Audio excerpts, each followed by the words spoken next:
ভাবো তো, তুমি এমন একটি জায়গায় দাঁড়িয়ে আছো, চারপাশে শুধু সাদা।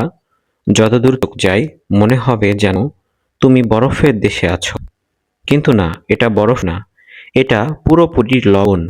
আজ আমরা জানব পৃথিবীর সবচেয়ে অদ্ভুত প্রাকৃতিক বিষয়, লবণের মরুভূমি সম্পর্কে।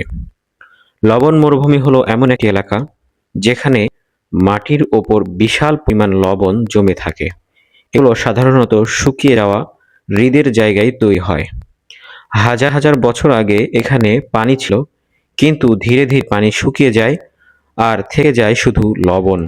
ফলে তৈরি হয় এক বিশাল সাদা সমতল ভূমি, যাকে বলা হয় সল্ট ফ্ল্যাট বা লবণ মরুভূমি। সবচেয়ে বিখ্যাত লবণ মরুভূমি হলো সেলা দি ইউনানি।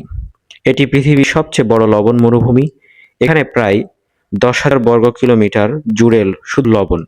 বর্ষাকালে এই মরুভূমি পানিতে ঢেকে যায়, আর তখন এটি পৃথিবীর সবচেয়ে বড় আয়নার মতো দেখায়। আরেকটি উদাহরণ হলো ভারত।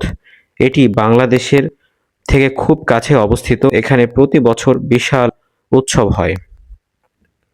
লবণ মরুভূমি তৈরি হওয়ার প্রক্রিয়া খুব ইন্টারেস্টিং। প্রথমে একটি বড় হ্রদ থাকে।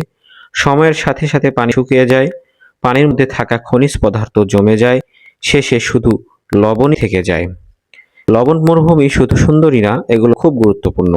এখানে প্রচুর লিথিয়াম পাওয়া যায়, যা মোবাইল, ল্যাপটপ, ইলেকট্রিক গাড়ির ব্যাটারিতে ব্যবহৃত হয়। বিশেষ করে সেলার দি ইউনানি পৃথিবীর সবচেয়ে বড় লিথিয়াম রিজার্ভ একটি। বিপদ ও রহস্য। এই মরুভূমি দেখতে শান্ত হলেও এখানে আছে কিছু বিপদ।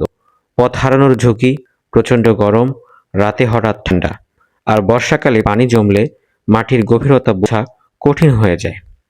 লবণ মরুভূমি এমন একটি জায়গা যেখানে মানুষ খুব সহজে যেতে পারে, আবার সেখান থেকে মানুষ ফেরাটাও অনেক কষ্ট হয়ে যেতে পারে। মানুষ এখানে আসে অদ্ভুত পার্সপেক্টিভ ফটো তুলতে, সূর্যাস্ত দেখতে, অফ রোড ড্রাইভ করতে। এখানে ছবি তুলতে মনে হবে তুমি অন্য কোনো গ্রহে আছো। পৃথিবী এমন একটি জায়গা যা আমাদের কল্পনার বাইরে। লবণের মরুভূমি তারই একটি উদাহরণ, যেখানে প্রকৃতি নিজের হাতে তৈরি করেছে এক বিস্ময়কর শিল্পকর্ম। ভিডিওটি ভালো লাগলে লাইক দাও, আর এমন আরও অজানা তথ্য জানতে সাবস্ক্রাইব করো। ধন্যবাদ।